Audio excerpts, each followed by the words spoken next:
Hello बच्चों, हम question number start करने वाले हैं 8 और इसके पहले हमने क्वेश्चन 7 तक सारे क्वेश्चन एक एक करके हम सॉल्व कर लिए हैं। अब देखिए क्वेश्चन नंबर 8 सबसे पहले हम क्या करेंगे उसको एक बार पढ़ेंगे कि क्वेश्चन आखिर हमसे क्या क्या है। तो देखिए जो क्वेश्चन है आपका वो आपसे कह रहा है कि 8 वाला क्वेश्चन है, समीर बोरो 60,000 फ्रॉम रहीम। यहाँ पे दो लोग हैं, समीर और रहीम। तो समीर क्या कर रहा है, रहीम से 60,000 रुपीज ले रहा है जो कि उसका प्रिंसिपल है, मैंने ऑलरेडी यहाँ पे लिख दिया है। देन कह रहा है वो उसका डेट क्लियर करता है, यानी कि जो उसने उससे लोन लिया है वो आफ्टर सम टाइम ऑब्वियस सी बात है कि वो क्लियर करेगा, यानी कि उसको रीपे कर देगा। तो उसने रीपे किया हुआ है 64,000, जो कि मैंने यहाँ पे ऑलरेडी लिख दिया है, अमाउंट इज 64,000। एंड कह रहा है कि at the end of 12 month, and मतलब जो टाइम ड्यूरेशन है उनका वो है 12 मंथ का। तो 12 मंथ मतलब 1 ईयर। तो मैंने ऑलरेडी टाइम को भी लिख दिया है, 12 month is equal to 1 year. अब आपसे वो पूछ रहा है find the rate of interest charge by Rahim. तो भाई ऑब्वियस सी बात है कि आप जब किसी से पैसे लेते हो, आप जब किसी से बोरो करते हो, तो आप उसको आफ्टर सम टाइम या फिर एक पर्टिकुलर टाइम के बाद आप उसको क्या करते हो, उस अमाउंट को रीपे करते हो। क्या करते हो, उस अमाउंट को रीपे करते हो।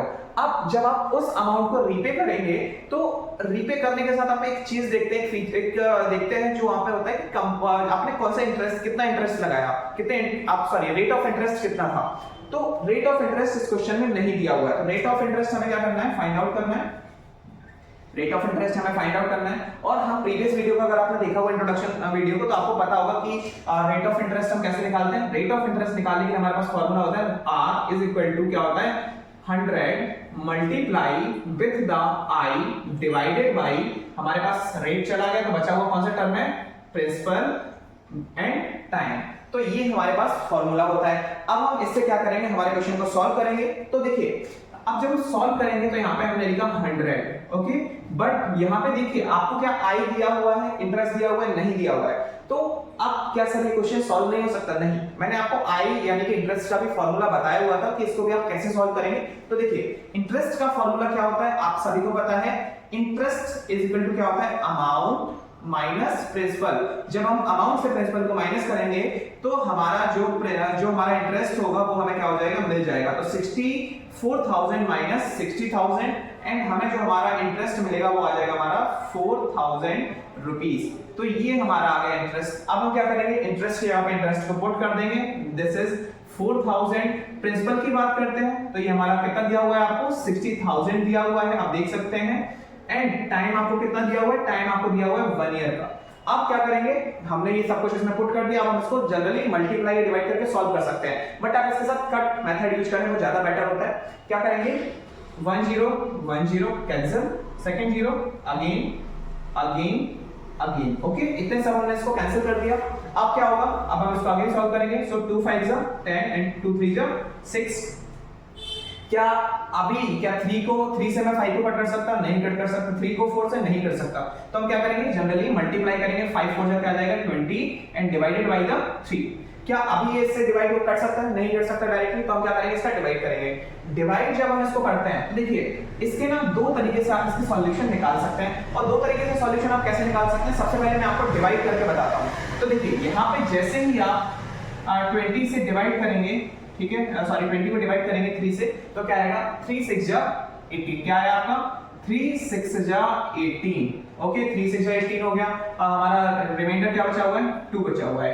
क्या अब इसके आगे कुछ हो सकता है, यस। हम क्या कर सकते हैं, हम इसमें अगर डेसिमल रखते हैं, क्या रखते हैं, डेसिमल रखते हैं, तो यहाँ पे क्या हो जाएगा, एक जीरो बढ़ जाएगा। अगेन 2 6 जा 18, फिर से हमारा क्या बचेगा, 2 बचेगा, ओके।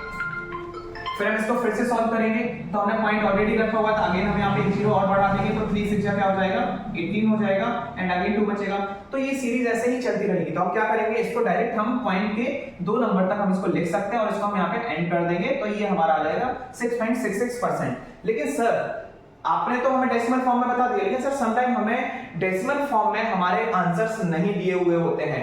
तो आपको क्या करना है, बहुत इजी है। आप क्या कर सकते हैं, आप डायरेक्टली इसको डिवाइड करके आप इसको मिक्स फ्रैक्शन के फॉर्म में रख सकते हैं। देखिए कैसे हमने इसको यहां तक सॉल्व किया था जब हमने इसको डेसिमल लेना स्टार्ट किया था। क्या अब आप मुझे बताएंगे, यहां तक तो आपको डिवाइड आ गया होगा, समझ आ गया होगा, इसके आगे का भी समझ आ गया था। बट अब हम डेसिमल फॉर्म में ना ले जाकर हम इसको ऐसे ही रखेंगे।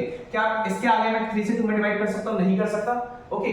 तो अब हम क्या लिख सकते हैं, अब आपको क्या करना है, अब आपको इसको मिक्स फ्रैक्शन के फॉर्म में लिखना है, तो आपका जो कोशेंट होता है उसको आप क्या करोगे, उसको आप होल नंबर के फॉर्म में रख दोगे, बाकी आपका जो रिमाइंडर है और आपका जो डिवाइजर है उसको आप फ्रैक्शन के फॉर्म में रख दोगे, तो आपका जो रिमाइंडर रहेगा वो क्या बनेगा, आपका न्यूमरेटर, एंड 3 आपका क्या होगा, आपका हो जाएगा डिनोमिनेटर। ओके, इसको आप परसेंट के फॉर्म में ला सकते हैं। ओके, तो इस तरीके से आपका यहाँ पे आपके दो आंसर आ जाते हैं, एक तो आपका 6.66% और यहाँ पे आ जाता है 6 एंड 2/3%। तो ये दोनों ही आपके क्या है, रेट ऑफ इंटरेस्ट हैं। आप अगर ये लिखते हैं तो भी गलत नहीं है, और अगर आप ये लिखते हैं तो भी गलत नहीं है, बस ये आपका फ्रैक्शन की फॉर्म में है, जबकि आपका डेसिमल की फॉर्म में है। अगर आपको ये समझ आ गया तो इसको नोट कर लीजिए।